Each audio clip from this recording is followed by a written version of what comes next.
Hello, welcome to another thing where Beth and Jazz draw stuff. Good day. Still doesn't have a name. Hey Beth, how you doing? I'm good, how are you? Yeah, I'm okay. You know how, yep. I'm Jazz, that's Beth. Try to remember what our voices sound like. Smooth as always. I don't think anybody has gotten us mixed up yet. So I think we're that's right. good. Yeah. People often get me and You Jenny mixed up. Yeah. Anywho, completely, we've already gone the wrong way. It's so good. So much like I think everyone else at the moment, we wizards have all been really enjoying the Disney Plus's series, The Marvel WandaVision, and there's so far 4 episodes out of Falcon and Winter Soldier. The fourth one came out today.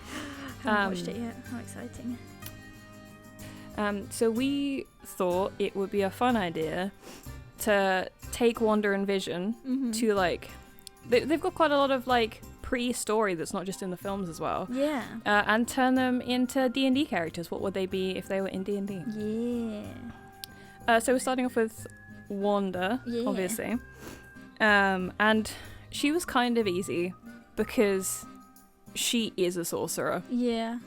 And like, her outfit at the end of the WandaVision is kind of like, you know, it's very D&D, isn't it? Yeah, her finale outfit is like, you could just take it straight out of D&D Fantasyland. Yeah. You know, in its, especially because like sorcerers, and like the magic users in D&D world don't really, you know, they don't carry kit in the way that like a rogue or a ranger would, right? They don't need weapons strapped to them. They're all in magic, so they don't even offer them. They don't even wear armor. I think a lot of them. Yeah, because it's like mage armor, isn't it? So you it's just a magical armor. So I did what I could with this. I tried to sort of tone it down a bit.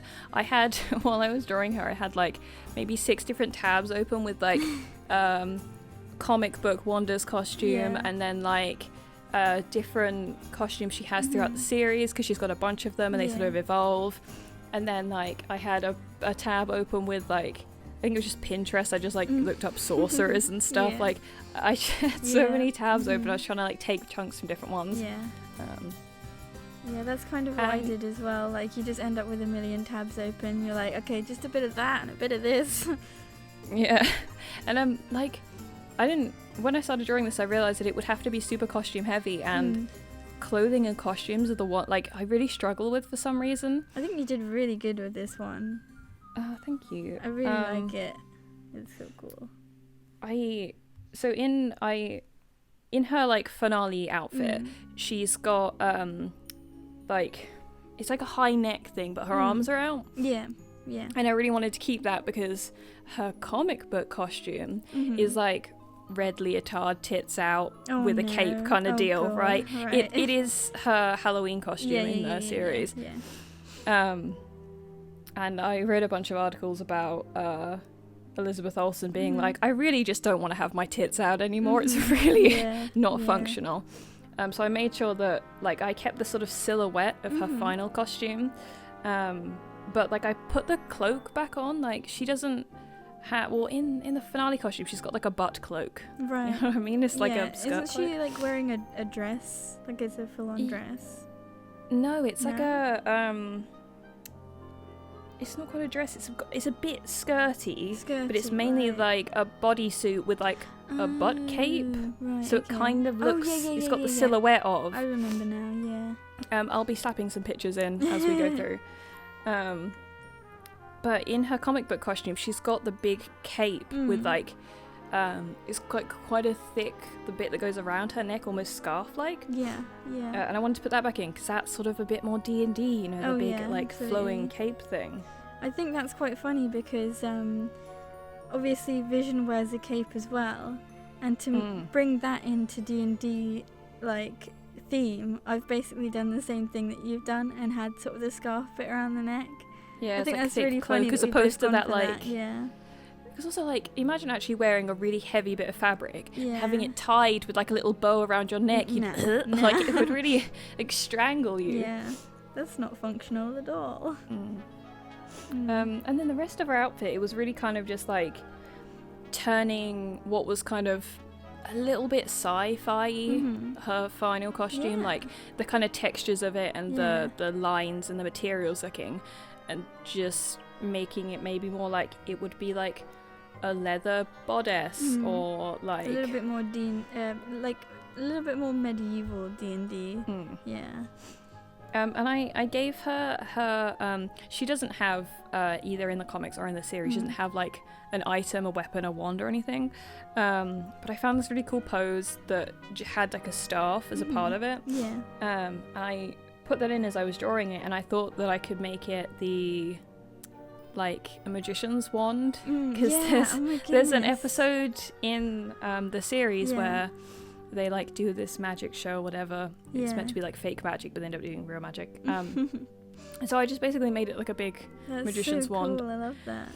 I don't know why. It just felt like if it was D&D, she would probably have a thing, right? A staff. She has to have an arcane focus. So I thought I'd just stick that back in there. And it's kind of fun, you know? Yeah, no, I love that. That's really great. Wow. So Sorcerer, obviously, because we talked about this for a while about, I was thinking about this for probably more time than I needed to, about how the technology in like the Marvel world would probably translate to magic. Even though there is actual magic as well, like Doctor Strange and stuff. And Scarlet Witch, she is magic, but there is a lot of technology in Marvel. Like, I mean, Vision is fully technology in Iron Man and all his tech, but also and like stuff. You know, the soul, like the gems, right? Is that would that be magic or is that tech? I feel like it's a mix. Maybe. So like my kind of thinking about Wanda, well, obviously she is a sorcerer, though that makes sense, but her magic is innate, it comes from within her. So sorcerer, that makes sense. But like wizard is learnt magic. So I was thinking people like maybe Tony Stark or Iron Man might be a wizard because his tech is like he's just very magic. Smart and he's learnt this. Or maybe like I know there's a class that's sort of like a tinkerer or a maybe he'd be I like don't know a what that is cross between specifically. The two. And like Shuri would probably be a wizard as well. Because like Wakanda tech is like very sort of magic-y almost. It's like next level. It's like so much higher than what the rest of the world has. And then I went through all of the Avengers and I decided what their classes would be. Oh my god, amazing. I got way too into it. It's really interesting to think about though. But Wanda turned out to actually be much easier than I thought. Turns out you could just put her straight into a D&D campaign and you wouldn't really have to do much. She wouldn't look out of place. That's really cool. I didn't do what you did, Jazz, that we're about to see, which was actually give her stats. But I think she would have she would be really high in the what is it, like probably the wisdom, intelligence, and she's definitely very wise. Constitution, maybe she's quite like she can take a emotional constitution. She's got a lot of that. I would actually say she's quite charismatic as well. She's probably definitely, especially in the series. They really try and push her into that. So there's Wanda. I think she's pretty neat. She came out alright. She looks fab.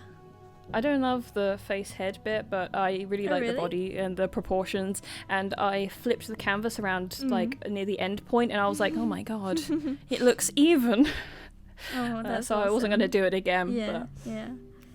She came out pretty neat. She reminds me of Gwing a bit, I have to say. It's just that sort of badass, like. It's funny you should say that, because we, a while ago when we were thinking about we did a fan cast of High Hopes, I picked Elizabeth Olsen to be Gwing. And this was kind of way before, I think she'd only been in maybe one of the Avengers films, like we'd seen her once. Yeah, that's true.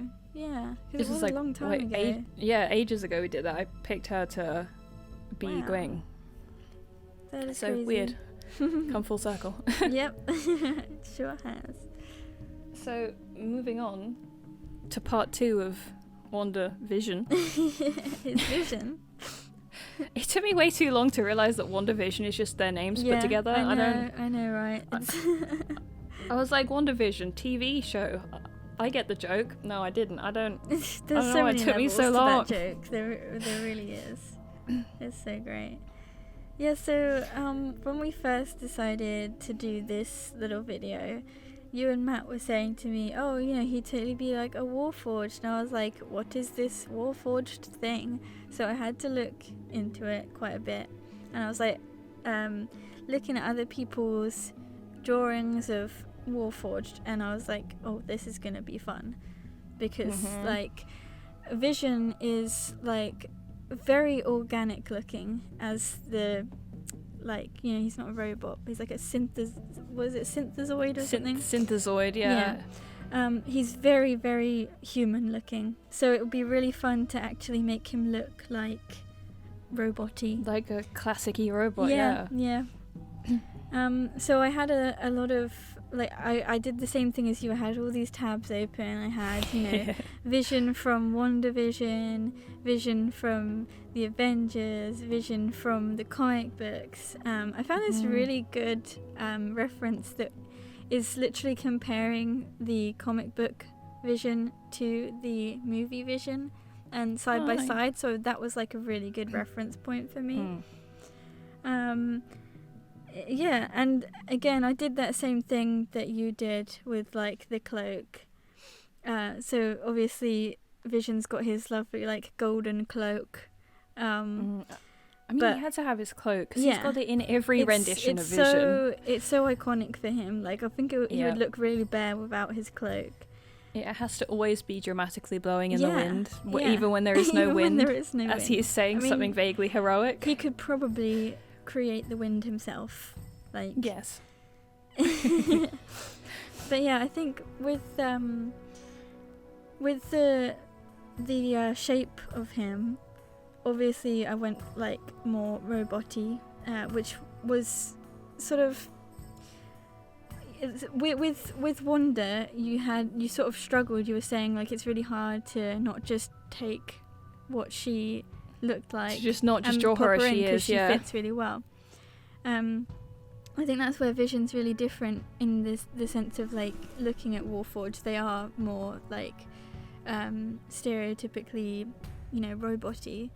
But the really interesting thing about Warforged is like there's so many different types, and like you can get ones that are made of wood and stuff, and they look so cool. Neat. Could you imagine having like a wooden Warforged that was like a druid or something, and it's got like plants growing on them? Cool. That'd be so cool. Oh yeah, that'd be kind of Groot-like. yeah. Oh my goodness. Oh, maybe we're gonna have to do another, like, we'll do a Guardians episode. That would be fun.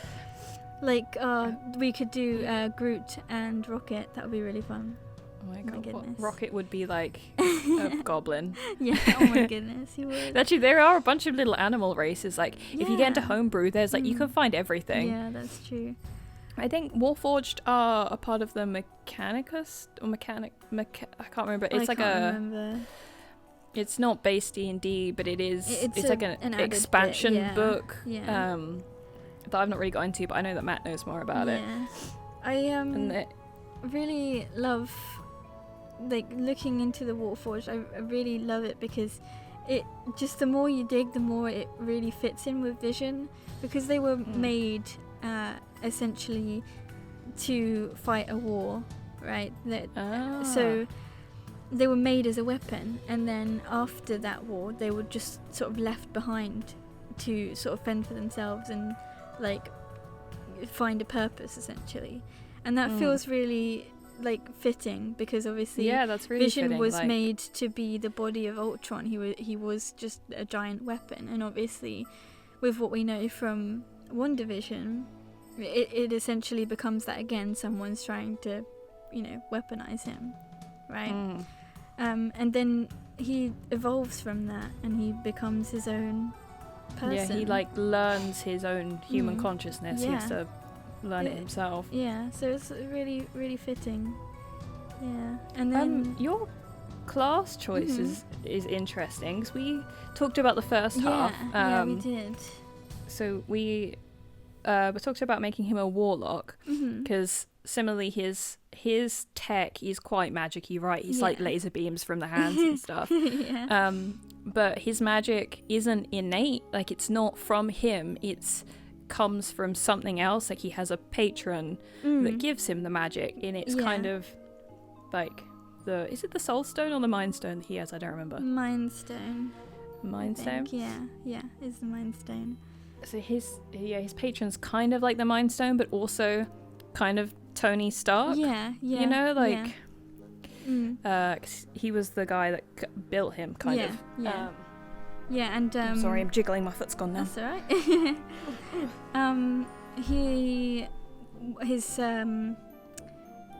But his personality is built off of like the remnants of Jarvis, who was a creation of Tony. So yeah, it feels fitting. I did have a lot of struggles because I went a bit too into it, and I was like, I'm actually just going to fully make this character. I wanted to look at the different patrons and choose one, and I found that really difficult, and I really should have this on me. Like, I can't remember what one he was now, but I was basically trying to think, like, if Tony Stark was like a demigod patron type was thing. Was the god that he believes he is. Right. So it was really difficult because a lot of them were all like this, that and the other. But I think the one I chose was something about immortality, essentially. Well, I'll slap the name on the screen. Yeah, I'll slap it in. But that was difficult. But what I found less difficult was when I came to think, I was like, I want to make it this like a little bit, I want to add my own touch to it, because obviously when we chatted about this, you and Matt were kind of like, oh, you know, he's a warlock warforged, and I was like, that makes complete sense. When I looked into Vision's like comic book side and stuff like that, and I was looking at basically all of his powers and abilities, one of them was saying how he's a master combatant. Oh, that's a really hard word to say. In the sense that he's like really highly trained in close quarters fighting, and like you know, he uses that you know, his density manipulating power where he can just go through walls and things. He like phases through adapts stuff. that into his fighting style and stuff. And thinking that he's like so highly trained in combat, I thought, and the fact that you never see him with a weapon, right? It's all body. That felt super monk to me. And again, the Mind Stone, stillness of mind, that all feels really monk. That makes a lot of sense. Yeah. So I was like, I hadn't thought about be that. He was given his powers as a warlock, but then he chose trained monk, to do the monk stuff. Yeah. Oh, that's a really good idea. That's really clever. Yeah. So that was my thinking behind that. Yeah, because you don't really, like, in the series, he doesn't do a lot of fighting. No, not really. But I suppose quite similarly in the monk way and the stillness of mind and the thinking a lot, he's very good at talking people out of the fight. Yeah. Like convincing you that the fight, you don't want to fight. You don't want to do this. Yeah. Oh, that's, now that you've mentioned that, he is quite charismatic, but so the reason in a computery way. In a computery way, he's very good at talking people down. But I gave him quite a low charisma because I'm just thinking of like the way he would just walk through the wall into Wanda's room and be like, "Hello, Wanda," and she'd be like, "Oh my God, Vision just knock," right? Yeah, it's those kind of moments that make me think. Right, his socialization, like his charisma in social situations, is terrible. Yeah, he's not. Because like he had to learn his social behaviours, you know, and in a very short space of time, he's actually only like, he's a baby. I don't know, 2 years old or something like that. So like he's had to learn pretty fast. Yeah, and obviously with like a lot of his other stats, it was just really hard not to give him a 20 for everything. Yeah, because he is just insanely buff. If you look at his abilities and stuff, he has superhuman strength.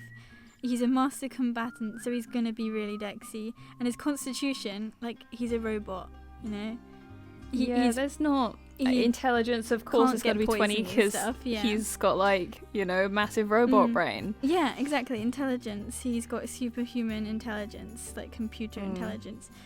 But with the wisdom, I thought, like you said, he's a baby. He's like 2 years old. He's got to learn to use that intelligence. So he's not super wise, right? He's got all that intelligence, but he doesn't quite know how to use all of it. Yeah, he's never had to actually apply most of it. He's got a lot of book knowledge, but not much real world knowledge. Exactly. He needs that experience in the world. So yeah, I think it would be hard to not make most of the Avengers, like, just give them a lot of 20s because, like, you know, they are top level superheroes. That's kind of their whole thing, right? They're like level 20, you know? They would be, yeah, absolutely. And then maybe like Spider-Man is kind of like, you know, he's maybe level 10 or something because, you know, he's still a kid and he's got like these powers, but he's a baby, just talking about this just makes me want to do them all, like. Yeah, I know. It's pretty fun. Cool. We were thinking about doing Falcon and Winter Soldier as well, but we wanted to see how the series played out first, because the end of WandaVision, like, a lot changed, and they got like finale costumes and stuff. So we wanna wait and see how that pans out. So thanks for joining us today. I hope you liked this thing. I mean, you can tell that we got way too into it. We're excited. It's likely that we'll do some more. But what do you think about our picks? Do you think we picked the right classes? Do you think we picked right? Would you have done something different? Yeah, tell us in the comments because I'd love to know what other people would have picked. That'd be really interesting to know. And if you've got any good ideas for like other characters that we could D&Dify, or if you just if you want us just to keep doing the Avengers thing. Oh yeah. You know we'd be happy to do that. Yeah. Thanks for joining us, and we'll see you next time. Yeah. See you soon. Goodbye. Bye.